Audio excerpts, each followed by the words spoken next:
السلام عليكم ورحمة الله وبركاته. الحمد لله وحده وكفى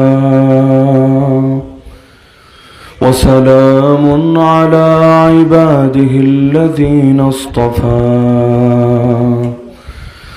أما بعد فأعوذ بالله من الشيطان الرجيم. بسم الله الرحمن الرحيم. تعاونوا على البر والتقوى ولا تعاونوا على الإثم والعدوان واتقوا الله إن الله شديد العقاب. وقال تعالى: واعتصموا بحبل الله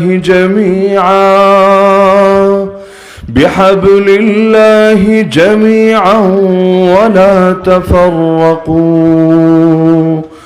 وقال النبي صلى الله تعالى عليه وسلم: من أحب لله وأبغض لله وأعطى لله ومنع لله فقد استكمل الإيمان. وقال أصحاب محمد رضي الله عنهم: نحن الذين بايعوا محمدا على الجهاد ما بقينا أبدا. آمنت بالله صدق الله العلي العظيم وبلغنا رسوله النبي الكريم ونحن على ذلك لمن الشاهدين والشاكرين والعاقبة للمؤمنين والمتقين والمجاهدين والحمد لله رب العالمين. ঐতিহ্যবাহী মানগাঁও নসিরগঞ্জ জামে মসজিদের উদ্যোগে আজকের এই বিশাল ওয়াজ ও দোয়া মাহফিলের সম্মানিত সভাপতি মণ্ডলী, উপস্থিত আমার শ্রোতা ওয়াজিবুল ইহতিরাম হযরত উলামায়ে কেরাম, এলাকার গণ্যমান্য মুরব্বীগণ, স্থানীয় এবং দূরদূরান্ত থেকে আগত দিন দরদি কোরআন প্রেমী প্রিয় তাওহীদ জনতা এবং পর্দার আড়ালে থাকা মা ও বোনেরা, আলহামদুলিল্লাহ এতক্ষণ পর্যন্ত অত্যন্ত মূল্যবান, গুরুত্বপূর্ণ এবং উৎসাহধর্মী আলোচনা করছিলেন। আজকের এই মাহফিলটিও সফল হওয়ার পেছনে যার অবদান সবচাইতে বেশি, যার মাথা থেকে পা পুরোটাই কলিজা, গাজী সাহেব হুজুর শেখ নূরে আলম হামিদি হাফিজাহুল্লাহ তাআলা রাআ, আল্লাহ তাআলা হুজুরকে নেক হায়াত দান করুন। আল্লাহ তাআলা হযরতকে সিহাত এবং আফিয়াতের জিন্দেগি নসিব করুন। আল্লাহ তাআলা হযরতকে এই মিথ্যা মামলার পেরেশানি থেকে মুক্তি দান করুন। আল্লাহ তাআলা হুজুরের প্রবাস জীবনকেও কল্যাণময় বরকতময় করে দিন। আমরা শাহজালাল রাহমাতুল্লাহ আলাইহিকে দেখি নাই, কিন্তু শাহজালালের উত্তরসূরিদেরকে দেখেছি। আমরা শাইখুল ইসলাম এবং ফেদায়ে মিল্লাত রাহিমাহুমুল্লাহকে দেখার সৌভাগ্য লাভ করি নাই, কিন্তু শাইখুল ইসলাম এবং ফেদায়ে মিল্লাত রাহিমাহুমুল্লাহর এই সুযোগ্য উত্তরসূরি এবং আওলাদকে দেখেছি। ইনশাআল্লাহ যতদিন পর্যন্ত এই মুরব্বীরা আমাদের মধ্যে থাকবেন, তারা আমাদের মাথার উপর ছায়া দেবেন। তারা যখনই আমাদেরকে যে কাজে দাওয়াত দেবেন, আদেশ দিবেন, কোনো কথা থেকে এমন কিছু প্রকাশ না পায় যাতে করে ওই ভাইদের, অবুঝ ভাইদের হেদায়েতের দুয়ারটা বন্ধ হয়ে না যায়। আল্লাহুম্মা গফির লিকাওমি ফাইন্নাহুম লা ইয়ালামুন। আল্লাহ রাসূল দোয়া করেছিলেন, হে আল্লাহ আমার এই জাতিকে আপনি মাফ করে দেন, তারা তো জানে না, তারা তো বোঝে না, তারা কার গায়ে হাত তুলছে, কার গা থেকে রক্ত ঝরাচ্ছে, কার শানে বেয়াদবি করছে, আয় আল্লাহ বোঝে না করে। ওদের আওলাদ থেকে, ওদের পরবর্তী প্রজন্ম থেকে এমন জাতি অবশ্যই তৈরি হবেই হবে যারা তোমার একত্ববাদে, তোমার বন্দেগীতে বিশ্বাসী হবে। আল্লাহর নবীর প্রত্যাশাকে আল্লাহ এমন ভাবে কবুল করেছিলেন, পরবর্তী প্রজন্মে যাওয়া লাগে নাই, নাতিপুতি পর্যন্ত যাওয়া লাগে নাই। যেই করার সময় নাই। আর এখন অবস্থা যদি ভালো থাকতো তখন নয়তো নিজেরা বসে বসে নিজেদেরকে দুশ্মন বানিয়ে লড়াইয়ের ফিল্ড একটা কায়েম করে দিতাম। কিন্তু হযরত তো লম্বা চওড়া আলোচনা করেছেনই, আমরা এমন একটা হালতে উপনীত হয়েছি, দেয়ালে পিঠ থেকে গিয়েছে, পায়ের তলায় কেমন জানি মাটি নাই, মাটি সরে গিয়েছে। মুসলমান ধরে ফিলিস্তিনের বুকে মুসলমানকে মারছে, কারো জন্য বলার কিছুই নাই। আর এই ৭৫টা বছর হয়ে গেল, আজও পর্যন্ত ইসরায়েলের এই উগ্র ইহুদিবাদীদেরকে কেউ জঙ্গি বলে ঘোষণা দেওয়ার সাহস করে না। অথচ ধর্মের নামে মুসলমান মারছে, ধর্ম রাষ্ট্র প্রতিষ্ঠার জন্যই লড়াই করছে। এমনকি আমাদের প্রথম কিবলা মসজিদ আকসাটাকেও দখল করে রেখেছে, এটাকে ভেঙে একটা মন্দির বানাবে বলে, থার্ড টেম্পল বা সুলাইমানি টেম্পল বানাবে বলে। তো ধর্মের নামে যখন লড়াই, ধর্ম রাষ্ট্র হাত যেই পরিমাণ মুসলমানের রক্তে রঞ্জিত হয়েছে, পৃথিবীতে দ্বিতীয় কোন জাতির হাত এত পরিমাণ মানুষের রক্তে রঞ্জিত হয় নাই। এমনকি যারা ইতিহাস পড়েছে সকলে জানে, এই জালেম, এই বনি ইসরায়েল, এই ইহুদিরা যেই পরিমাণ নবীদেরকে হত্যা করেছে, আসমানের নিচে জমিনের উপরে এত বেশি নবীর রক্ত কেউ ঝরায় নাই। তারপরও তাদেরকে জঙ্গি বলার সাহস কেউ করে নাই। দিন শেষে মাইর খায় যেই জাতি, মজলুম হয় যেই জাতি। ইউনিয়নের মধ্যে পঞ্চপল্লী গ্রামের মধ্যে, মানে 5টা গ্রাম মিলে একটা অঞ্চল, সেই পঞ্চপল্লীর মধ্যে যেই 2 ভাইকে হত্যা করে দেওয়া হয়েছে, যাদের একজন ছিল 15 পারা কোরআনের হাফেজ। তো 15 পারা কোরআনের হাফেজের বয়সও কত কম, একজনের মাত্র 15, আরেকজনের হলো 21। এই যে আমার 2 জন মুসলমান ভাইকে হত্যা করা হলো, জালালাইন জামাতে পড়তো, মানে আর 2টা বছর শেষ করতে পারলে আল্লাহর বান্দা একজন আলেম হতো, মাওলানা হতো, নবীর ওয়ারিস হতো, আর উম্মাহ আরেকজন সৈনিক পেত। আল্লাহর বান্দা জুম্মার দিন অসুস্থ হয়ে জুম্মার নামাজ শেষে ফার্মেসিতে গিয়েছিল ওষুধ কিনবে বলে, কিন্তু এক দলের 2 অংশ সুনির্দিষ্ট ভাবে কাউকে অভিযুক্ত করা হয় নাই। আজও পর্যন্ত এটা নিয়ে কোনো উল্লেখযোগ্য বয়ান, বক্তৃতা, বিবৃতি, দায় স্বীকার কিছুই করে নাই। এমনকি ঢাকার মতো একটা জায়গা যেখানে সিসিটিভি ফুটেজের অভাব পড়ে না, আবার দিনে দুপুরের একটা চিত্র, তাও সমাবেশের মধ্যে, মিছিলের মধ্যে, যেখানে হাজার হাজার হবে বলেও মনে হয় না। তো যেখানে পূর্ণ হাফেজ আর প্রায় মাওলানা, তার রক্তেরই দাম দেওয়া হয় না, আরে সেখানে একজন সাধারণ বাচ্চা, তাও পত্রিকার রিপোর্টগুলো দেখে তো আরে চোখের পানি ধরে রাখা যায় না যে আল্লাহর বান্দারা নির্মাণ শ্রমিকের কাজ করছিল, সবাই জানেন, স্কুলের বাথরুম নির্মাণের কাজ করছিল, তারা দেখলো মন্দিরে কে বা পুরুক, বিল্ডিংটা না পুরুক, তারা গেল নিজেদের থেকে ভালো করার জন্য, কল্যাণ করার জন্য। তারা কি আদৌ জানতো যে ভালো করাটাই তাদের জন্য কাল হয়ে দাঁড়াবে? তারা গেল আগুন নিভাতে, দিন শেষে তাদেরকে ফিরতে হলো লাশ হয়ে। সেই মা এখন আফসোস করছে, হায় একটা পুত্রকে যদি মারতো, আরেকটা পুত্রকে জিন্দা রাখতো, তবুও তা আমাকে মা বলে ডাকার কেউ থাকতো। আমার 2টো পুত্রকেই কেড়ে নিল, কে আমাকে মা বলে ডাকবে? আমার আল্লাহ ভালো জানে এত সাহস পায় কোত্থেকে। কারণ আমাদের তো জীবনে সাহস হয় না এই আইন শৃঙ্খলা বাহিনীর সাথে লড়াই বাঁধাতে, আমরা চাইও না, আমরা করিও না। আমরা তো সর্বদা তাদের প্রতি আমরা আন্তরিকতা এবং শ্রদ্ধাই প্রকাশ করি। যে মাহফিল নিয়ে এত কিছু হলো, হুজুর তো একটা উস্কানিমূলক বক্তব্য দেয় নাই, তাদের বিরুদ্ধে কোনো অভদ্রতামূলক কোনো শব্দ তো ব্যবহার করে নাই, কিন্তু এই শক্তির উৎস কোথায়, দাম্ভিকতার উৎস কোথায়? তো যেই সময় হালত এমন, দেখতে তো সংখ্যা গরিষ্ঠ, পায়ের তলায় মাটি নাই, ওই সময় কোনো দিন নাই যেই দিন পৃথিবীর বুকে মুসলিমদের রক্তে জমিনটা রঞ্জিত হয় না। এমনকি মুসলমানদের কোনো কিছু বলারও ভাষা নাই। ডক্টর আফিয়া সিদ্দিকাকে যখন বিচারক জিজ্ঞাসা করলো কাঠগড়ায় দাঁড় করিয়ে যে ডক্টর আফিয়া, তোমার কি কোনো কিছু বলার আছে? এক বাক্যে বলল যে মহামান্য বিচারক, আমার কি বা বলার আছে? আমার যা কিছু বলার ছিল সব তো সেদিনে শেষ হয়ে গিয়েছে, যেদিন আপনি আপনার এই কুলাঙ্গারি কুত্তাগুলোকে লেলিয়ে দিয়েছেন, আপনি তাদেরকে এই সুযোগ দিয়ে দিয়েছেন যে তারা আমাকে ধর্ষণ করেছে। তো প্রথম যেদিন ধর্ষিতা হয়েছি ওদিনে তো সবকিছু হারিয়ে গিয়েছে, মুসলমান আছে নাকি খ্রিস্টান বানিয়ে ছেড়েছে। এখন তার একটাই কথা, বিচারক আর তো সহ্য হয় না, বয়স তো হয়ে গিয়েছে, আমাকে আমার দেশে ফিরে যেতে দেন, পরিবারের কাছে ফিরে যেতে দেন, একটাই কথা, দ্বিতীয় আর কিছু বলার নাই। কিন্তু আল্লাহর বান্দি এই 2 যুগ ধরে সেই জালেমের জিন্দানখানায় পড়ে আছে, যারা সারা দুনিয়ার মানবাধিকার নিয়ে ফিকির করে, আরে তাদের কারাগার এই আল্লাহর এক বান্দি, এক হাফেজা এবং এক বিজ্ঞানী, একদিকে হাফেজা আরেকদিকে বিজ্ঞানী, এই ডক্টর আফিয়া সিদ্দিকা এত এত জুলুম সইছে, তার জন্য কোনো মানবাধিকার থাকতে নাই।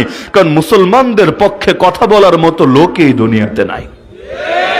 তো যেই সময় হালত হলে এতটা গুরুতর, তো দুনিয়াতে অনেক ইখতিলাফ হয় এমন যে ইখতিলাফ গুলো করারও একটা টাইম থাকে। মনে করেন আমি আপনি ইখতিলাফ করব হাত কোথায় বাঁধবো এটা নিয়ে, নাভির নিচে নাকি নাভির উপরে, অথচ এমন একটা সময় হয়তো আমি আপনি উভয় উপনীত, আমাদের হাত কাটার জন্যই জালেম রেগে এসেছে, ওরা চাচ্ছে গোড়া থেকে হাতই কেটে দেবে। আরে হাত যদি পুরোটাই কেটে দেয় তাহলে নাভির উপরে কি আর নাভির নিচে কি, বুকে কি আর পেটে কি, সবকিছুই তো হারিয়ে যাবে।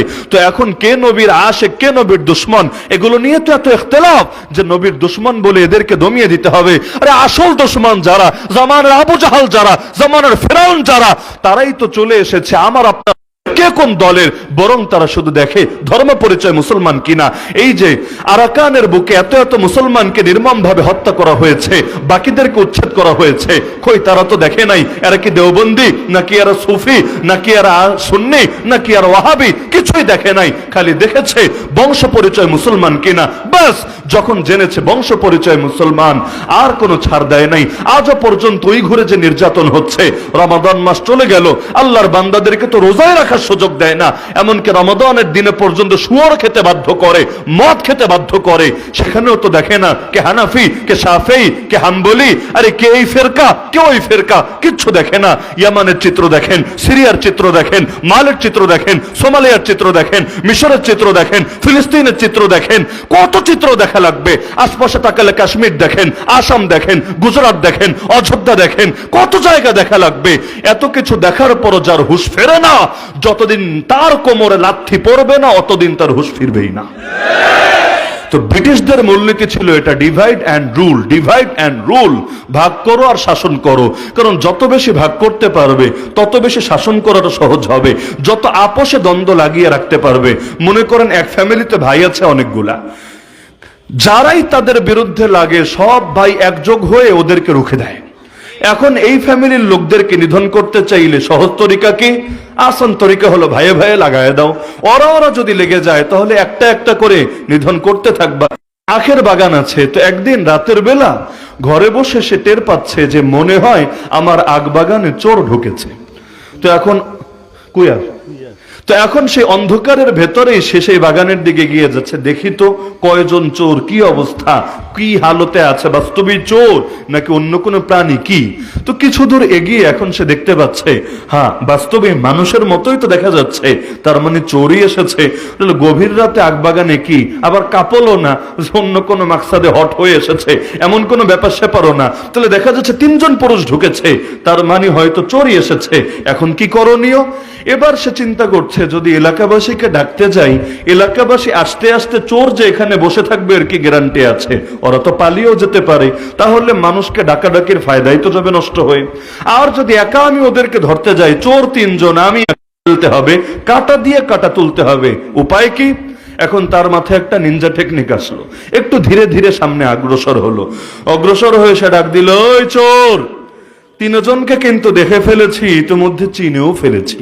কারণ ওরা মুখটুক ঢেকে আসে নাই, মুখোশ পরে আসে নাই, ওদের কল্পনাও ছিল না, যেহেতু দারোয়ানও নাই, কল্পনারও ছিল না যে গৃহস্থের লোকই এসে ওদেরকে দেখে ফেলবে।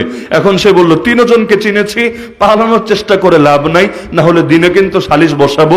এক কাজ কর, তোদের সাথে আমার কিছু বোঝাপড়া ঝামেলায় পড়ে যাবে, এর চাইতে যদি আপোষে মিটমাট হয়ে যায় সহজ তরিকা। অনেক সময় যেমন মানুষ সহজে মিটমাট করতে চায়, মোটরসাইকেল নিয়ে বের হয়েছে, রাস্তায় আটকিয়েছে, কিরে কাগজ দে কাগজ, এখন জানে কাগজ তো নাই, তো কি করবে, মামলা খাবে। অনেক সময় দেখা যায় উল্টাপাল্টা অফার দিয়ে বসে, থাক মামলা টামলা দেওয়ার দরকার নাই, পকেটে যা আছে তাই দিয়ে যাই। তো এখন তারাও ভাবলো চোররা যে দেখে কোনোভাবে বোঝাপড়া করা যায় কিনা। এখন সে এগিয়ে গিয়ে দেখছে চোর হলো তিনজন, কিন্তু তিনজন হলো তিন জায়গার। একজন হলো নদীর ওপারের, নদীর ওপার মানে ওই বিশেষ কোন দল বোঝাচ্ছি না আমি যে অমুক দলের সদস্য, সেটা না, তাদের এলাকায় একটা নদী ছিল আর কি, ওই নদীর ওপারের লোক হলো তারা। দ্বিতীয় লোকটা সে নদীর এপারেরই, তাদেরই এলাকার লোক, তবে তার কোনো আত্মীয় স্বজন না। আর তিন নম্বর জনটা হলো তার আপন কাজিন, আপন চাচাতো ভাই। তাহলে মানুষ তিনজন, কিন্তু তিনজন তিন জায়গার আছে। এবার সে ভাবলো তাহলে আমি কাটা দিয়ে কাটা তোলাটা সহজ হয়েছে। কিভাবে? প্রথমে টার্গেট কোন সাহসে, আচ্ছা তোরা বল, অন্য এলাকার লোক যদি আমাদের এলাকায় এসে এভাবে বাগান থেকে চুরি করে নিয়ে যায়, এলাকার মান ইজ্জতার কিছু থাকে?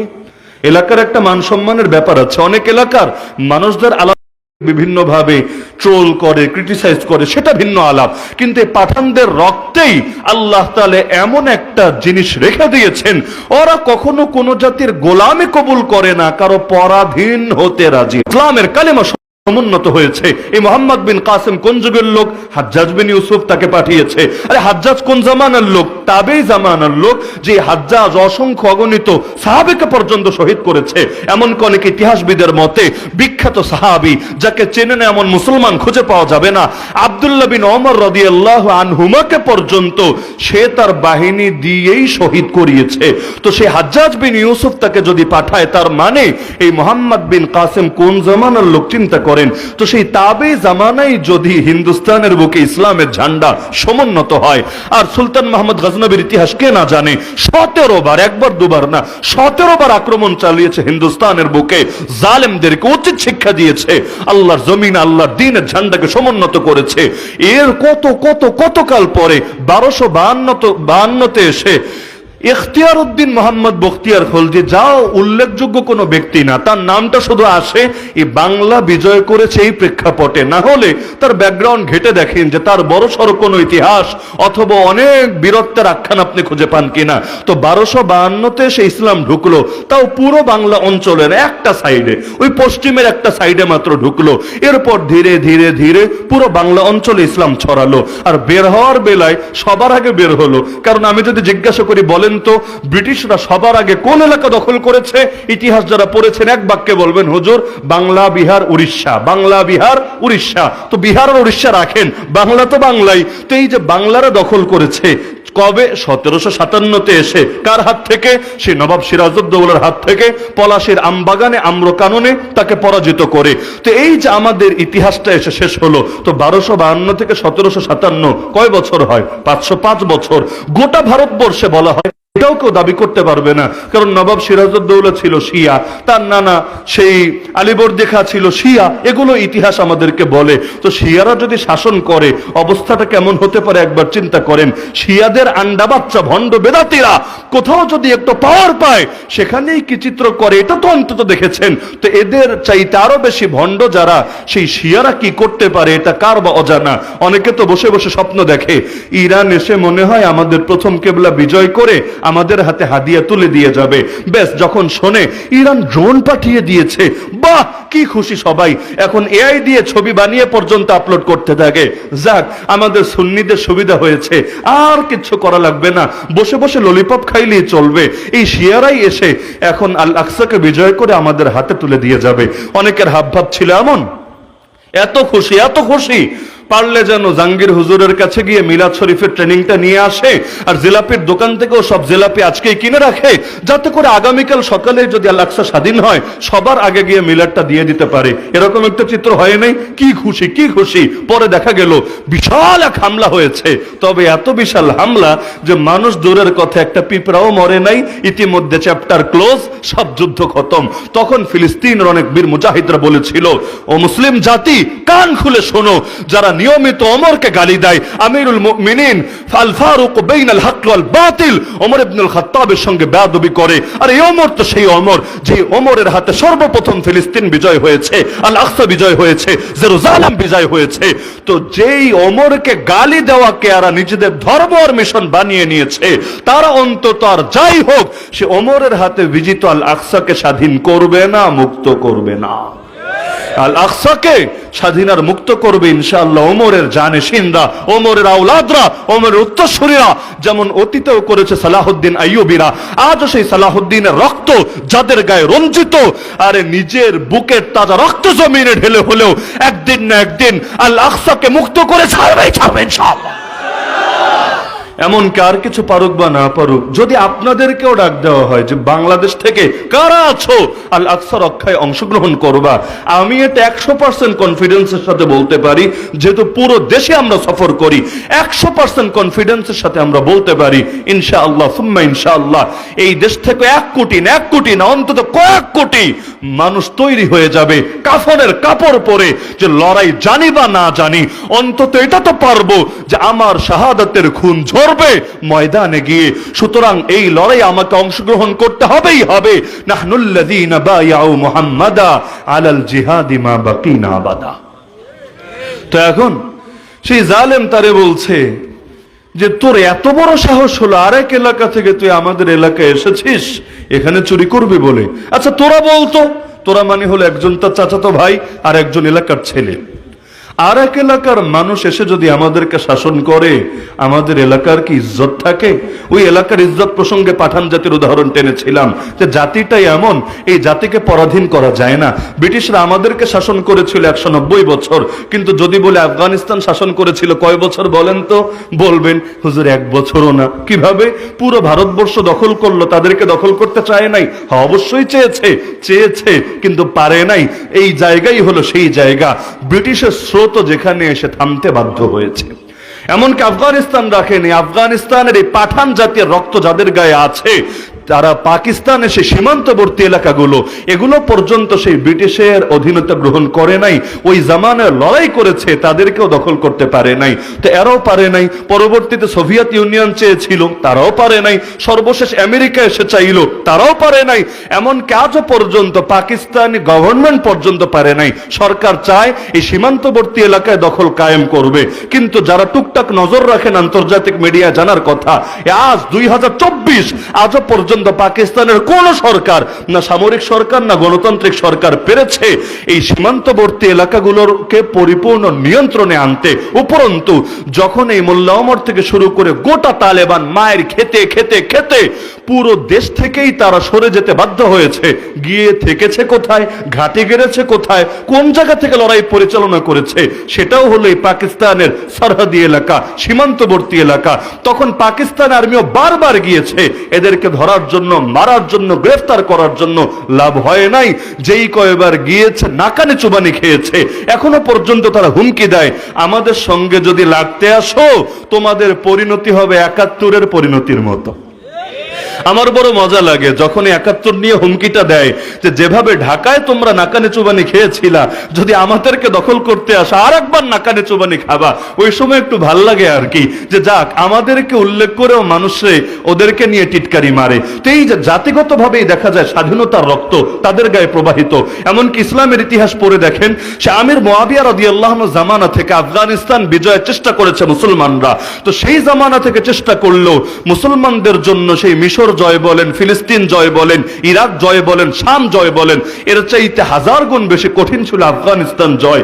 কারণ জয় করতে পেরেছে কিন্তু ধরে রাখতে পারে না। একবার জয় করে দেখা যায় কয়দিন পর পাঠানরা বিদ্রোহ করে সবাইরে মেরে ফেলে, আবার জয় করে দেখা যায় কয়দিন পর আবার মেরে ফেলে, আবার জয় করে দেখা যায় কয়দিন পর আবার মেরে ফেলে।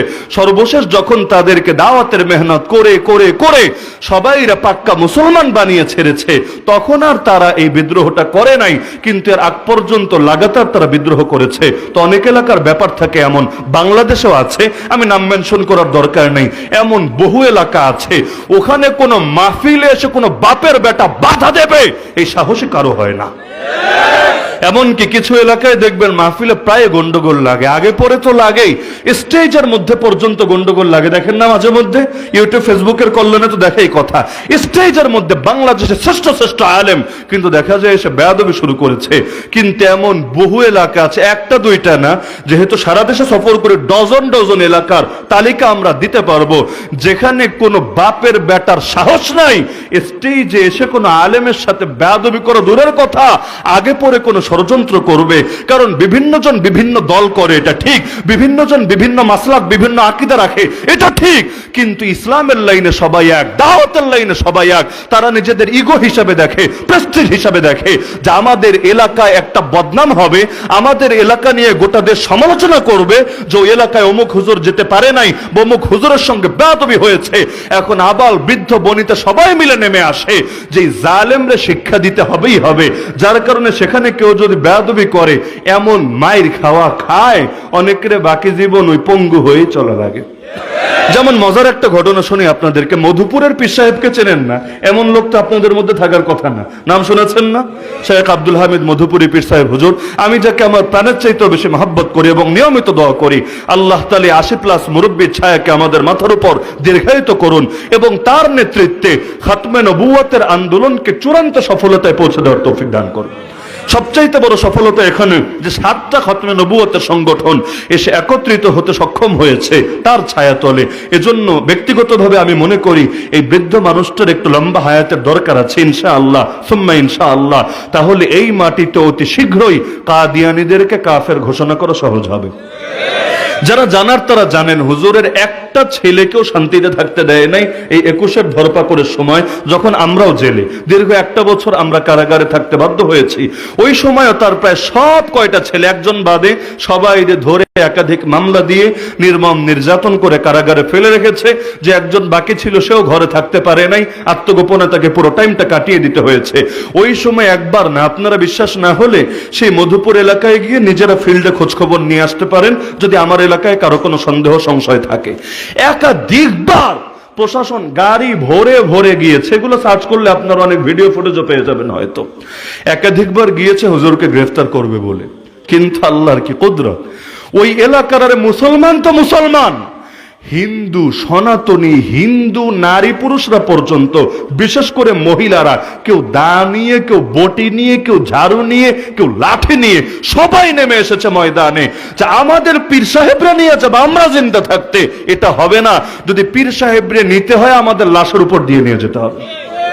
আমি ওই এলাকায় গিয়েও মাহফিল, এই গত সম্ভবত 3-4 মাস আগে হবে, মানে রমাদানের কিছু আগে, ওই এলাকায় গিয়েও বলে এসেছে আগামী তো 26 এপ্রিল আবার ওখানে মাহফিল আছে, আবারও গিয়ে বলবো। আমি তাদেরকে এটাও বলেছি যে আমি ইনশাআল্লাহ আপনাদেরকে গোটা দেশের জন্য মডেল হিসাবে উল্লেখ করব যে যে এলাকার মুসলমান তো মুসলমান হিন্দু পর্যন্ত, অথচ সেখানে পুলিশের ক্যাম্প ছিল, মাদ্রাসার একেবারে কাছে, ঘাটি পর্যন্ত গেছিল, কিন্তু বহু ব্যাটালিয়নের পর ব্যাটালিয়ন সব বাহিনী গিয়ে একবার না একাধিকবার চেষ্টা করেছে, পারে নাই।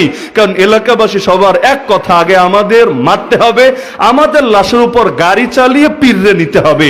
এরকম যদি একতা থাকে, কোন বাহিনীর সাধ্য আছে এক পীর সাহেবরে নেওয়ার জন্য গোটা এলাকায় রক্তের বন্যা বয়ে দেবে? সাহস আছে নাকি? তো ওই চিত্রটা তারও বেশি হওয়া দরকার ছিল শাহজালালের জমিনে। বাস্তবে আমি এটা মনে করি, এই 360 আউলিয়ার জমিন বলে গোটা দেশ যাকে চেনে, এমনকি আমরা যেখানেই সফর করি না কেন, যেখানেই যখন শোনে যে বাড়ি হলো সিলেট, এমন কোন লোক নাই যেই লোককে দেখেই নাই যে আলাদা ধরনের একটা ভক্তি এবং শ্রদ্ধা প্রকাশ করে। বিশেষ করে বহুত এলাকা আছে, বিশেষ করে ময়মনসিংহ বলেন, নেত্রকোনা বলেন, ব্রাহ্মণবাড়িয়া বলেন, নরসিংদী বলেন, কিশোরগঞ্জ বলেন, এখানে সবাই তো কেমন যেন মানে সিলেট শুনলে পারলে যেন কলিজাটা সামনে খুলে দেয়। কিসের জন্য? কারণ এই এলাকাগুলোকে আবাদ করেছে সিলেটের মুরব্বীরা, সিলেটের সেই পূর্বপুরুষরা। তো এখন দেখা যাচ্ছে গোটা দেশ যাদেরকে সবচাইতে বেশি দিল প্রাণ দিয়ে মহব্বত করে, এমনকি যেভাবে আল্লাহর ওলিদের কবর জিয়ারতেও গোটা দেশ থেকে মানুষ আসে, দ্বিতীয় কোনো বিভাগ পারলে আমাকে দেখান যেখানে এত পরিমাণ মানুষ যায় সে আল্লাহর ওলিদের কবর জিয়ারত করতে। তো যেই জেলাকে সবাই চেনে নিজেদের মহব্বতের একটা জায়গা হিসাবে, ওখানকার মানুষদের ঈমান দরকার ছিল না সবার চাইতে বেশি হবে? তারা দ্বীনের জন্য সবাই আরো এক হবে। তো রবের আদেশ হলো তাআওয়ানু আলাল বিররি ওয়াত তাকওয়া, তোমরা নেক কাজে পরস্পরের সহযোগী হও, তাকওয়ার লাইনে সবাই সবাইকে সাহায্য করো। ওয়ালা তাআওয়ানু আলাল ইসমি ওয়াল উদওয়ান, গুনাহ সীমালঙ্ঘনের লাইনে কেউ কাউরে সাহায্য করো না। ভাই পারবেন তো শুধু এক জায়গায় শক্তি দেখাতে, কোরআনের মাহফিল বন্ধ করলে কোন জান্নাতে আপনার ঠাঁই হবে? আরে আপনার চোখের সামনে এখন প্রকাশ্যে মৌলভীবাজার জেলা শহরে জয় শ্রীরামের স্লোগান দেওয়া হচ্ছে।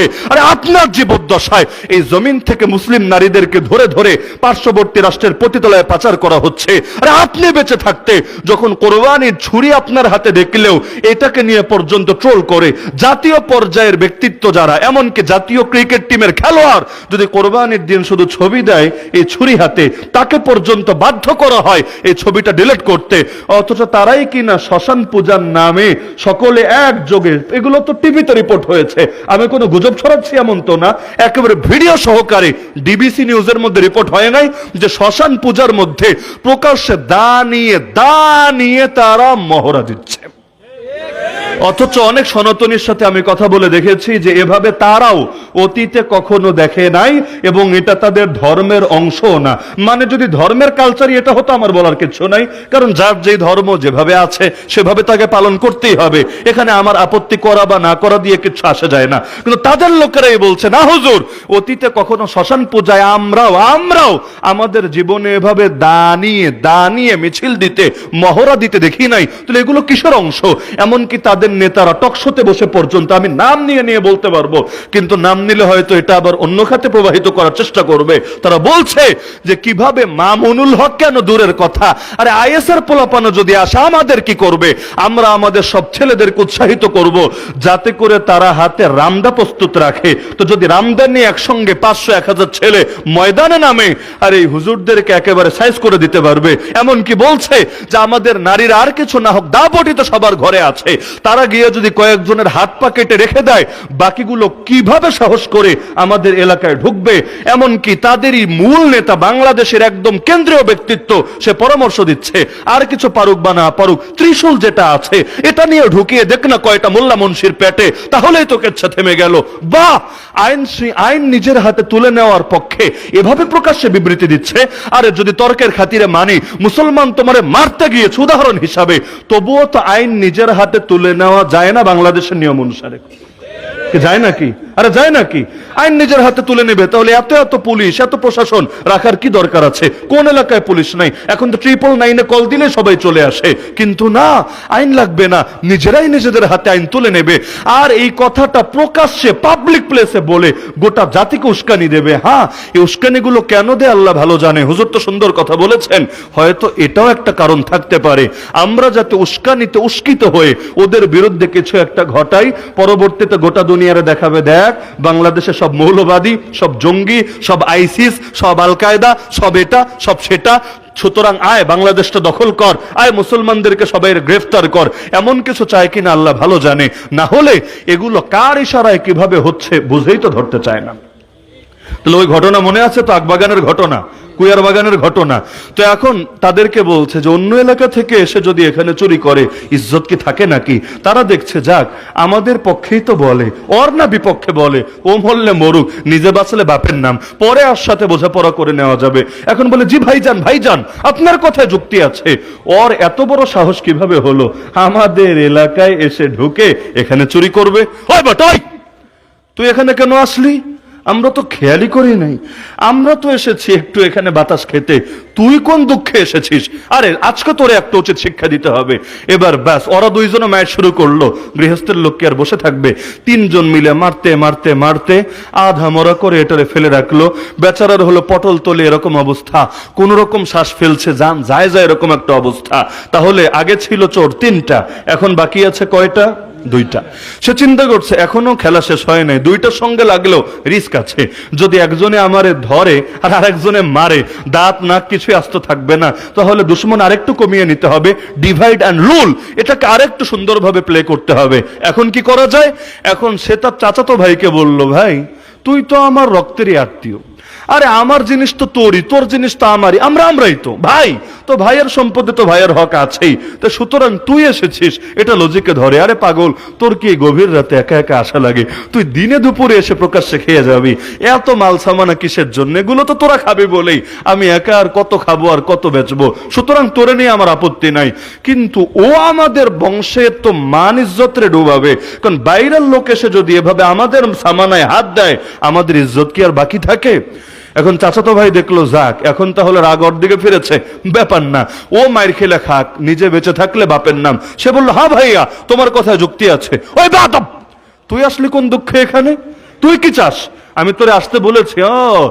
আর লোভ যখন দেখো যে আরেকজনকে সে খেতে যাচ্ছে, তখন আর তোমার জিহ্বায় পানি আর ধরে রাখা যায় না। না ঠিক আছে, আজকে তোরে একটা শিক্ষা দেব। এবার 2জন মিলে তারেও মারলো, মারতে আধা মরা করে তারেও ফেলে রাখলো। এবার বাকি কয়জন? এখন গৃহস্থ একজন, চোরও একজন, খেলা এবার পুরো জমে গিয়েছে, একেবারে ফাইনাল ম্যাচ। এখন একজনের সঙ্গে একজন লড়াই করা তো জটিল না, আর গৃহস্থর লোকের ভেতরে আলাদা শক্তি থাকে যেটা চোরের ভেতরে থাকে না। যারা অপরাধ করে তাদের ভেতরটা দুর্বল থাকে। দেখেন না কোরআনের মাহফিলগুলো নিয়ে যারা বিভিন্ন ষড়যন্ত্র করে, আমি নির্দিষ্ট কোনো ঘটনা বলছি না, পুরো দেশেই যারা ষড়যন্ত্র করে, যদি তারা আসলেই সৎসাহসী হতো তাদের উচিত ছিল কি জানেন, এভাবে আড়ালে চোরের মতো করে এখানে এক এক জায়গায় পিন লাগিয়ে দিয়ে আসা না, বরং বাপের বেটা হলে সামনে এসে ইলমি ভাবে মোকাবেলা করা। অন্তত আমার ব্যাপারে যারা জানেন সকলেই জানার কথা যে আমি কখনো অতীতে পালিয়ে থাকি নাই, পালিয়ে থাকার লোকও না, বরঞ্চ আমি সর্বদা প্রকাশ্যে চ্যালেঞ্জ দিয়ে বেরিয়েছি যে কার কি বলার আছে বলো। এমনকি যে অ্যাকসেপ্ট করেছে সে যেখানে যেভাবে বসতে চেয়েছে বসতে রাজি হই নাই, একেবারে সে চিটাগাঙ্গে পর্যন্ত বৈঠক করার জন্য যেতে চাই নাই, অথচ সেটা তাদের পরিবেশ, তাদের নিয়ন্ত্রণাধীন এলাকা, সেখানে গেলে কি হবে না হবে এগুলো পর্যন্ত ভাবি নাই। যে যার আপত্তি আছে ইলমি ভাবে, ইলমি ভাবে কত যুক্তি আছে, কত তর্ক করতে পারো স্পষ্ট ভাবে বলবা। যদি আমাকে ইলমি ভাবে হারাতে পারো আমি গিয়ে তোমার দল গ্রহণ করব, যত জিলাপি খেতে পারো প্রয়োজনে তাও খাইয়ে দিয়ে আসবো, সমস্যার কিছু না। কিন্তু ইলমি ভাবে যদি আমাদেরকে হারাতে না পারো তাহলে কোনোদিন আর বড় বড় কথা বলতে আসবে না। তো চিরাচরিত ভাবে এটা বলে আসছে, এবং আমার গোটা ইতিহাসের মধ্যে আজও পর্যন্ত কেউ দেখাতে পারবে না যে আমার কোন নীতিকে, কোন আদর্শকে, কোন বক্তব্যকে, কোন বইকে এই বাংলার জমিনে কেউ আজও পর্যন্ত ইলমি ভাবে খণ্ডন করতে পেরেছে। কে কারো এমন কিছু জানা আছে নাকি? আজও পর্যন্ত কেউ পারে না, ইনশাল্লাহ পারবেও না। যদি পারেও সমস্যার কিছু নাই, কারণ আমি ভুলের ঊর্ধ্বে না, আমাদের কোন হুজুর ভুলের ঊর্ধ্বে না। যদি আমার কোন মত ভুল হয় এবং সেটা সুনিশ্চিতভাবে প্রমাণিত হয়, ভুল রুজু করে নেব, মত প্রত্যাহার করে নেব, ব্যাস খেলা শেষ। তো কল্যাণ কামিতার দাবি তো এটাই, নবী বলেছেন দ্বীন ওয়ান নাসিহা, ইসলাম মানে হলো কল্যাণ কামনা। তো সুতরাং যদি তোমার মনে হয় আমার এই আদর্শ ভুল, এই আদর্শ গলদ, এই আদর্শ জাহান্নামে আদর্শ, ঠিক আছে ভাই, আমাকে এসে বুঝিয়ে দিয়ে যাও, অথবা নিজে এসে আমার কাছ থেকে বুঝে যাও। কত তো সহজ। আবার আমরা ধরাছোঁয়ার বাইরে না যে হেলিকপ্টারে করে মাহফিলে আসি, ব্যাস মাঠে, এখানে মাঠের পাশে এসে হেলিকপ্টার নামে ডাইরেক্ট স্টেজে উঠি, আবার এখান থেকে ডাইরেক্ট সেই হেলিকপ্টারে চড়ে আবার উড়াল দেই, এমন তো না। যেমন আপনাদের মাহফিলে এসে বয়ানে উঠলাম কখন, আর আমি মাহফিল স্থলে পৌঁছেছি কখন, খোঁজ নেন।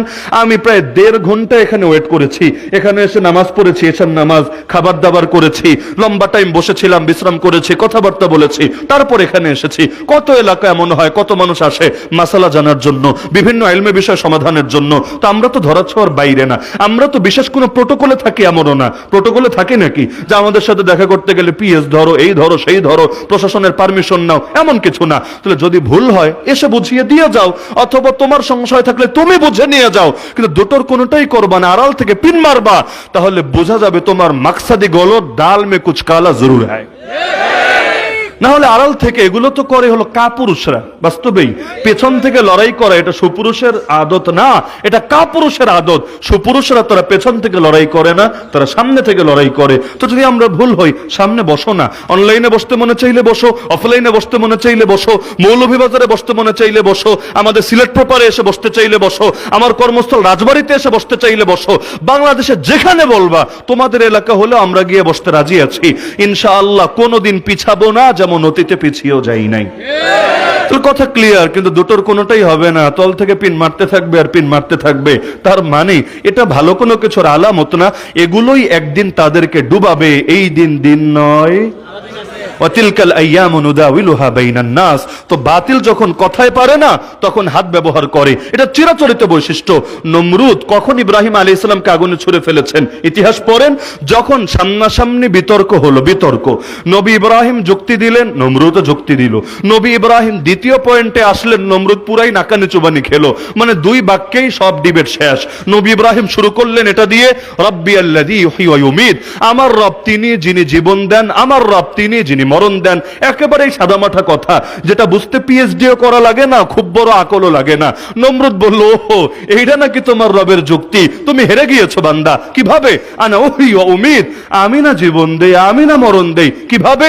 কারাগার থেকে 2 কয়েদিকে ডেকে আনলো, একজনকে ছেড়ে দিল আর একজনকে মৃত্যুদণ্ডে দণ্ডিত করলো। ঘটনা সবাই জানেন। সে বলল, এই দেখ জীবন দিলাম, এই দেখ মরণ দিলাম। ইব্রাহিম আলাইহিস সালাম ক্লিয়ার হয়ে গেলেন যে এই পাগল কিছুই বোঝে না, কি যে বোঝে না তাও বোঝে না, মানে পুরাই জাহেলে মুরাক্কাব। কারণ জীবন দেওয়া কারে বলে, মরণ দেওয়া কারে বলে, এই সহজ জিনিসই তো সে বোঝে না। কারণ কারাগারের আসামিকে ডেকে এনে ছেড়ে দেওয়ার নাম কি জীবন দেওয়া? আর কারাগারের আসামিকে এনে মেরে ফেলার নাম কি মরণ দেওয়া? যদি বলেন এটাই জীবন দেওয়া, তার মানে কি আগে জীবন ছিল না? কারণ যার জীবন থাকে তাকে তো আর জীবন দেওয়া হয় না, জীবন দেওয়া হয় ওই জিনিসকে যার আগে জীবন ছিল না। তা আমাকে বলেন, আগে যদি জীবন না থাকে কারাগারে গিয়ে ঢুকলো কিভাবে? যার জীবন নাই তারে নিয়ে ঢোকানো যায় নাকি? মনে করেন আমার বাচ্চারা ছোট, আমার এখনো নাতিপুতি কিচ্ছু নাই, আমি যদি চ্যালেঞ্জ দিই, ওই জসিরগঞ্জের মুসলমান, কারো সাহস থাকলে আমার নাতিরে নিয়ে জেলে ঢোকাও দেখি, আপনি বললেন হ্যাঁ চ্যালেঞ্জ কবুল। এখন কবুলই করতে পারবেন, বাস্তবে আপনি কিভাবে এই কথা রক্ষা করবেন? আপনি তো আমার নাতিরে খুঁজেই পাবেন না, ও তো এখন রুহের দেশে আছে, তো আপনি কিভাবে তারে নিয়ে জেলে ঢোকাবেন? তো জেলে যে আছে তার কি জীবন আছে নাকি নাই? তো জীবন যদি থাকেই তুই আবার দিবি কিভাবে? যেটা আছে সেটা তো আর দেওয়া যায় না, এটা তো আছেই। তার মানে হলো এই যুক্তিতে সে পারবে না। এখন ব্যাস দ্বিতীয় যুক্তি দিয়ে খেল খতম। দ্বিতীয় যুক্তি কি দিলেন? আমার রব তিনি যিনি পূর্ব থেকে সূর্য ওঠান পশ্চিমে নিয়ে ডোবান। আপনি বলবেন হুজুর এই বাক্যটা এক নম্বরে বললেই তো হতো, তাহলেই তো নমরুদ প্রথমেই ধরাশায়ী হতো, 2 নম্বরে বলার কি দরকার ছিল? না রে ভাই, এটা বিতর্কের মূলনীতির খেলাফ। কিভাবে জানেন? যদি নবী ইব্রাহিম প্রথম ধাপেই বলতেন আমার রব তিনি যিনি পূর্ব থেকে সূর্য ওঠান পশ্চিমে নিয়ে সূর্য ডোবান, নমরুদ দাবি করতে হয় এটা তো আমিই করি। কি করতে পারতো কি না? কারণ পাগলে কি না কয়, ছাগলে কি না খায়। তো এখন ও যদি বলে দিত কি বা করার আছে, তিনি যদি বলতেন প্রমাণ দে, বলতো আমি কি প্রমাণ দিতে বাধ্য নাকি? তোর মতো 2 পয়সার মৌলবীর কাছে আমি প্রমাণ দিতে ঠাকা নাকি? খেলা তখন অন্যদিকে ঘুরে যেত। কিন্তু তিনি আগে একটা সিস্টেম করে আসলেন। কি সিস্টেম? তিনি যে যুক্তি দিলেন নমরুদ 2 ভাবে খণ্ডন করলো। খেয়াল করেন, হয়তো ঘটনা সকলে শুনেছেন কিন্তু বিষয়টা হয়তো এভাবে ভাবেন নাই, না ভাবলে আজকে নতুন করে ভাববেন, আশা করা যায় লস হবে না লাভই হবে। তিনি যখন যুক্তি দিলেন, নবী ইব্রাহিম বাক্য বললেন একটা, নমরুদ কাজ করলো 2টা। কি কাজ? 1 নম্বরে মুখ দিয়ে জবাব দিল। কি জবাব? আনা ওহি ও উমিদ, আমি জীবন দেই, আমি মরণ দেই। কিন্তু মৌখিক জবাবেই সীমাবদ্ধ থাকে নাই, মুখ দিয়েও জবাব দিল, প্র্যাকটিক্যালিও এটার পক্ষে প্রমাণ দিল। সে প্র্যাকটিস দেখিয়ে দিচ্ছে, এই দেখ একটারে ডেকে এনে ছেড়ে দিলাম আর একটারে ডেকে এনে মেরে ফেললাম। তার মানে নমরুদ 2 ভাবে দলিল দেয়, 2 ভাবে দলিল দেয়। একটা হলো জ্ঞানগতভাবে, তাত্ত্বিকভাবে, থিওরিটিক্যাল ভাবে, আর একটা হলো তার প্র্যাকটিস দিয়ে। তাহলে নমরুদ যেহেতু 2 ভাবেই দলিল দিতে অভ্যস্ত, তার মানে কথায়ও বিশ্বাসী, কাজেও বিশ্বাসী, সে দুটোই করেছে। এখন পরবর্তী বাক্যে সে যদি খালি মুখ দিয়ে বলে, মুখ দিয়ে এটা তো আমিই করি, কাজ দিয়ে প্রমাণ যদি না দেয়, তাহলে তার মূলনীতিতেই তো সে ধরা। কারণ তুই তো শুধু কথায় বিশ্বাসী না, কাজেও বিশ্বাসী। কারণ আগের বাক্যে তুই কথাও বলেছিস, কাজও করেছিস। তাহলে এখন কথা বললে হবে না, কাজও করে দেখিয়ে দিতে হবে। ওর নীতিতে ওই ধরা। এখন তিনি বললেন তাহলে কাজ করে দেখা দেখি। ফাতি বিহা মিনাল মাগরিব, পশ্চিম আকাশ থেকে সূর্য উঠা, বেশি না, একবার হলেই চলবে। আল আমরু লা ইয়াক্তাজি তাকরার, আল আমরু লা ইয়াক্তাজি ইল্লা দাফাতান ওয়াহিদা। একবার তুই পশ্চিম থেকে সূর্য নিয়ে আয় দেখি। এখন মুখ দিয়ে দাবি করতে পারবে, কাজ দিয়ে প্রমাণ কিভাবে দেবে? আর যদি প্রমাণ দিতে না পারে তাহলে মিথ্যাবাদী সাব্যস্ত হবে। এখন ফাবুহিতাল্লাযী কাফার, এখন আর বসের মুখ দিয়ে কথা আসে না, বস পুরোই ঠান্ডা হয়ে গিয়েছে। কিন্তু ঠান্ডা হলে আপনার কি ধারণা বাতিল কি দমে যাবে? আরে ওরা তো আগেই অন্তরে মোহর মেরে রেখেছে। যত দলিল দেন, যত যুক্তি দেন, কোনো লাভ নাই। তো আমরাও দেখেন না আলোচনায় বসলে, এই যেমন গত কিছুদিন আগের আলোচনায় যারা খেয়াল করেছেন শোনার কথা, আমি কিন্তু এটা বলেছি যে আসমান থেকে জিবরিলে আমিন নেমেও যদি এসে বোঝানো শুরু করে, কোনো লাভ নাই। দলান্ধ যারা, ওরা কখনোই গ্রহণ করবে না। কারণ ওদের মূলনীতি হলো বিচার মানে তবে তাল গাছ আমার। তো বিচার মানে তাল গাছ আমার যদি মূলনীতি হয়, জিবরিলে আমিন নেমে বোঝালেও কোনো লাভ নাই। কারণ যেটা জবাব দিতে পারবে তো পারবে, যেটা পারবে না এটাকে পুরাই এড়ায়া যাবে। তখন এটাকে কাজেই লাগাবে না, কারণ তার বিদ্যা যতটুকু সীমাবদ্ধ এর মধ্যেই থাকবে, বিদ্যার দৌড়ের বাইরে আসা যাবে না। কিন্তু বিচার কোনো ক্ষেত্রেই মানবে না। তো এখন নমরুদ দরকার ছিল না হক মেনে নেবে? আরে কথায় হারার মানে কি? দরকার ছিল না মেনে নেবে? মেনেছে, ঈমান এনেছে। আরে নাই, উল্টো বলেছে আগুন জ্বালা। এটাতে নিয়ে ইব্রাহিমকে ছুঁড়ে ফেল। ফেরাউনের ইতিহাস পড়েন, সব জালেমের ইতিহাস পড়েন, আবু জাহাল আবু লাহাবের ইতিহাস পড়েন। এমনকি ইসলাম, আমি আল্লাহর কসম করে বলছি, কোনোদিনও ইলমি ভাবে পরাজিত ছিল না, কোনোদিনও ইলমি ভাবে দুর্বলতাকেও প্রমাণ করতে পারে নাই। গায়ে হাত তুলতে পেরেছে, মারতে পেরেছে। আরে জুলুম তো সবার উপরই করেছে। এমন একজন ওলির নাম বলেন যার উপর জুলুম হয় নাই, এমন একজন আলেম বলেন যে আলেমের উপর জুলুম হয় নাই। আর যাদেরকে নিয়ে আমরা আফসোস করি, হায় একবার দেখা পেলে তাদের সেবা করতাম, সেই মানুষদের নামও যদি বলেন, ইমাম আবু হানিফাকে জেলের মধ্যে বিষ খাইয়ে মারা হয় নাই? ইমাম মালিকের মুখে চুনকালি লাগিয়ে গাধার পিঠে চড়িয়ে মদিনার অলিতে গলিতে ঘুরায় নাই, ইমাম শাফেঈকে ধরে কারাগারে ফেলে রাখে নাই, ইমাম আহমদকে পরাপর তিনজন বাদশাহ জুলুম করে নাই, বৃদ্ধ বয়সে মারতে মারতে তার পিঠের গোশতকে পর্যন্ত কিমা বানিয়ে ছেড়েছে, ইমাম ইবনু তাইমিয়াকে কারাগারের মধ্যে লাশে পরিণত করে নাই, এমনকি ইমাম বুখারীকে পর্যন্ত দেশে থাকতে দেয় নাই, দেশ থেকে বিতাড়িত করে দিয়েছে, ইমাম ইবনুল জাওজিকে পর্যন্ত বিতাড়িত করেছে। ইতিহাস তো এগুলোই বলে। আজও পর্যন্ত যারা আমাদের আকাবিরদের নাম আমরা স্মরণ করি, সে শাইখুল ইসলামের কথা বলেন, ফেদায়ে মিল্লাতের কথা বলেন, বিষয়গুলো এমন না যে তাদেরকে তাদের জামানার বাতিলরা কষ্ট দেয় নাই, বরং হার জামানায় হকপন্থীদেরকে বাতিলরা কষ্টই দিয়েছে। এমনকি গাজী সাহেব হুজুর, এই যে দেখতে শুনতে একজন সুস্থ সবল ব্যক্তিত্ব, কিন্তু জুলুমের ভারে যার চলাফেরা পর্যন্ত কষ্ট হয়ে যায়, এরকম একজন ব্যক্তিকে যে জুলুম করা হয়েছে, কি ধারণা আপনার? ভুলে মিসিং হয়েছে, কাকতালীয় ভাবে দুর্ঘটনা একটা ঘটিয়ে দিয়েছে, বিষয়টা এমন না রে ভাই। সুনির্দিষ্ট ধান্দাবাজির আলোকে টার্গেট করে করে আল্লাহর বান্দাকে এমন জুলুম করেছে, বেশি না, মাত্র 1 মাস, কিন্তু 1 মাসই গোটা লাইফটারে বরবাদ করে ছেড়েছে। তো এই যে কাজগুলো করে হকপন্থীদেরকে দমানোর জন্য, এগুলোই একদিন না একদিন ওদেরকে ডোবাবে। কারণ যারা কথায় পারে না, ওরাই তেরে আসে, ওরাই জুলুমের আচরণ করে। সুতরাং আমার আজকের পুরো আলোচনার মূল বার্তা এটাই, আপনাদের ধৈর্যচ্যুতি ঘটাবো না। মূল বার্তা আমার এটাই, মুসলমানদেরকে এখন এক হতে হবেই হবে। তবে এক হওয়ার মানে এটা না যে সব মাসালায় সবাই একমত হবে, সবাই এক ঘরানায় এক সার্কেলে এক মাসলাকে চলে আসবে। এগুলো যদি আমি বলি এটা অসম্ভব, এটা সম্ভব না, যতই চেষ্টা করেন আপনি পারবেন না। কিন্তু যেটা দরকার সেটা হলো ইসলামের মৌলিক বিষয় আমাদেরকে একমত হতে হবে। যেমন মুসলমানদের যে দেয়ালে পিঠ থেকে গেছে, মুসলমানদের ইজ্জত আবার ফিরানো দরকার কিনা? 100 বছর যে জমিনে খেলাফত নাই, আর এই অঞ্চলে 250 বছরের অধিক ধরে ইসলামের শাসন নাই, আবার আল্লাহর জমিনে আল্লাহর দিনকে জিন্দা করা উচিত কিনা? আরে মাজলুমের চোখের পানি মুছে দেওয়া উচিত না? আমাদের প্রথম কিবলা আবারও মুক্ত স্বাধীন করা উচিত না? আবারও বাবরি মসজিদে দাঁড়িয়ে আল্লাহু আকবার বলে আযান আর ইকামতের আওয়াজকে বুলন্দ করা উচিত না? আবারও আমাদের আলেম ওলামাকে কারাগারের অন্ধকার প্রকোষ্ঠে না, তাদেরকে সম্মানের মুকুট পরিয়ে হাদিসের মসনদে ফিরিয়ে আনা উচিত না? আর এই বিষয়গুলোতে এমন, এটা নিয়ে কেউই দ্বিমত করবে না, দ্বিমত করার কোনো সুযোগও নাই। তাহলে আসেন না, আরে ইখতিলাফের জায়গায় ইখতিলাফ তো আমরাও করি, কিন্তু সেটা ইলমি পরিসর পর্যন্ত সীমাবদ্ধ। কিন্তু দ্বীনের এই মূল বিষয়গুলোতে একমত হই। হুজুর তো আমার আগে বলেছেনই যে আমাদের ওলামায়ে দেওবন্দের ইতিহাস নাই, আমরা কারো কখনো ক্ষতি করি, আমরা ইলমি ইখতিলাফ করি, ইলম দিয়ে আমরা মানুষের চোখ খুলে দেওয়ার চেষ্টা করি, কিন্তু আমরা কখনো কারো ক্ষতি করি না, কারো ক্ষতি করা এটা আমাদের ইতিহাসও না। আল্লাহ নবী সাল্লাল্লাহু আলাইহি ওয়াসাল্লাম দেখেন না ইহুদিদের সঙ্গে পর্যন্ত কেমন আচরণ করেছেন, তার জামানার মুশরিকদের সঙ্গে পর্যন্ত কেমন আচরণ করেছেন। এমনকি আল্লাহ তাআলার এই আয়াতটাই সামনে রাখেন, আল্লাহ নবী মূসাকে বলছেন, এটা বলে আলোচনা শেষ, আল্লাহ নবী মূসাকে বলছেন ফাকুলা লাহু কাওলাল লাইয়িনা, তুমি আর তোমার ভাই হারুন ফেরাউনের সঙ্গে গিয়ে নরম নরম কথা বলবা। কি কথা? কি কথা? আমাদের গাজী সাহেব হুজুর যখন বয়ান করছিলেন, আমার শুধু বারবার এটা মনে পড়ছিল, ফাকুলা লাহু কাওলাল লাইয়িনা লাআল্লাহু ইয়াতাযাক্কারু আও ইয়াখশা। হে মুসা আর হারুন, যদি ফেরাউনের সঙ্গে নরম নরম কথা বলো, কি হবে জানো? আশা করা যায় তার উপদেশ গ্রহণ করবে, আল্লাহর ভয়ে তাদের অন্তর ভীত হবে। তাহলে যেই প্রশ্নটা আমি করতে চাই, আমরা যত বড় হক্কানি হই না কেন, আমরা কি নবী মুসার চাইতে বড় হয়ে গিয়েছি?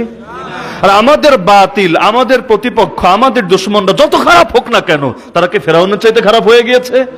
দেখেন, দুই দিক থেকেই দেখাচ্ছি, আমরা যত ভালো হই, যত হক্কানি হই, যদি বোঝার স্বার্থে বলছি, আমি আমাকে উদাহরণ দেই, আপনি আপনাকে উদাহরণ দেন, বোঝার স্বার্থে বোঝেন যে আমি যেই হই না কেন, আমি কি মুসার চাইতে বড় হয়ে গিয়েছি? আর আমার প্রতিপক্ষ যত খারাপ হোক না কেন, ফেরাউনের চাইতে খারাপ হয়ে গিয়েছে? তো লড়াইয়ের জায়গায় লড়াই, জিহাদের জায়গায় জিহাদ, কিন্তু দাওয়াতের ভাষা আল্লাহ বলে দিচ্ছেন নরম কথা বলবো, নরম কথা। আশা করা যায় হেদায়েত কবুল করবে। আমাদের আকাবির আলহামদুলিল্লাহ আমাদেরকে মূলনীতি শিখিয়েছে। সুতরাং আমরাও চাই না সমাজের মধ্যে অশৃঙ্খলা ছড়াক, আমরাও চাই না বিশৃঙ্খলা ছড়াক, আমরাও চাই প্রত্যেকে সুখে শান্তিতে থাক। আমরা তো কাফেরের সঙ্গে গায়ে পড়ে লাগি না, আর তোমরা তো ভাই মুসলমান। সুতরাং আসুন না, ভালোবাসা হবে কার জন্য? আরে কার জন্য?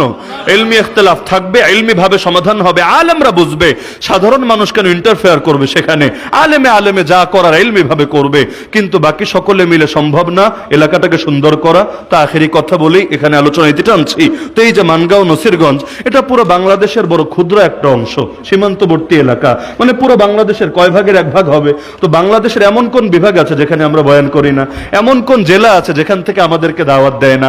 তো পুরো বাংলাদেশ একদিকে, যদি এমন হয় নসিরগঞ্জ আর কুলাউড়া চলে গেছে আরেক দিকে, অবশ্যই এটা কিন্তু পুরো দেশেই আপনাদের জন্য আসলে ইজ্জতহানির কারণ হবে। আর মানুষ যখন গালি দিবে পুরো জেলারে ধরেই গালি দেয়। মাঝে মধ্যে ব্রাহ্মণবাড়িয়া নিয়ে বলে না, দুষ্টমি করে বলে ইসরায়েলের সঙ্গে ব্রাহ্মণবাড়িয়া লাগায় দিলে নাকি সেই মজা হতো, ইসরায়েলের কোমর ভেঙে যেত। সুতরাং আল্লাহর ওয়াস্তে এমন কিছু করবেন না যাতে পুরো উপজেলার বদনাম হয়। প্রত্যেকে মিলে এটাকে সুন্দর করা দরকার। আল্লাহ সবাইকে তৌফিক দান করুন। আল্লাহ তাআলা গাজী সাহেব হুজুরকে নেক হায়াত দান করুন। যাদের উদ্যোগে এই মাহফিল, সবাইকে জাযায়ে খায়ের দান করুন। সবাই দুরূদ শরীফ পাঠ করি। আসসালামু আলাইকুম হযরত, জানাজার নামাজ পড়ে দোয়া নিয়ে কোরআন হাদিসের আলোকে কিছু বললে উপকৃত হতাম আমরা এলাকাবাসী। ধৈর্য আছে না শেষ হয়ে গিয়েছে? জবাব দিব না বাদ দিব?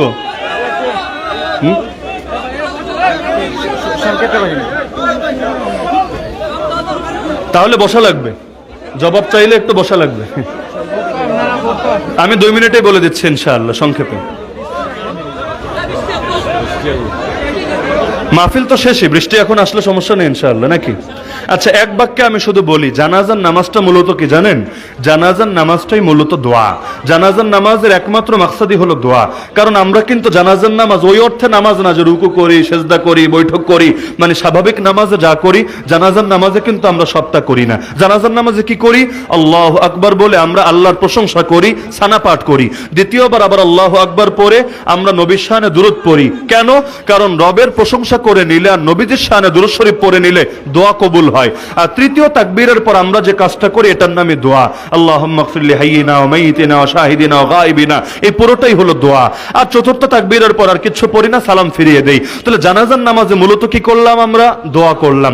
দোয়া যাতে কবুল হয় এজন্য সানা পড়লাম, দোয়া যাতে কবুল হয় এজন্য দুরূদ শরীফ পড়লাম। কিন্তু আমাদের মূল মাকসাদ দোয়া।